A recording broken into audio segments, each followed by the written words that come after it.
MCB जिले के nursery जंगल में पिकनिक स्थल में जुआ खेल रहे युवकों को मणिनगढ़ कोतवाली पुलिस ने पकड़ने में बड़ी सफलता हाथ लगी है।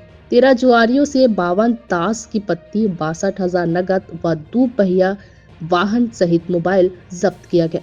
आपको बता दें कि पुलिस अधीक्षक के द्वारा सट्टा, जुआ, कबाड़, मादक पदार्थों की रोकथाम को लेकर निर्देशित किया गया था, जिसको लेकर कोतवाली पुलिस की पेट्रोलिंग वाहन को मुखबिर के द्वारा सूचना मिली कि नर्सरी के पिकनिक स्पॉट में कुछ लोगों के द्वारा जुआ खेला जा रहा है, जिसकी सूचना पर पुलिस द्वारा मौके पर पहुंचकर घेराबंदी की गई और छापा मारा गया, जिसमें 2 अलग अलग जगहों पर जुआ खेल रहे 13 लोगों से ताश की पत्ती, 62,000 रुपए, 12 नग मोबाइल और 6 दोपहिया वाहन को जब्त करने की कार्यवाही की गई, जिस पर जुआ एक्ट के तहत मामला दर्ज किया गया है।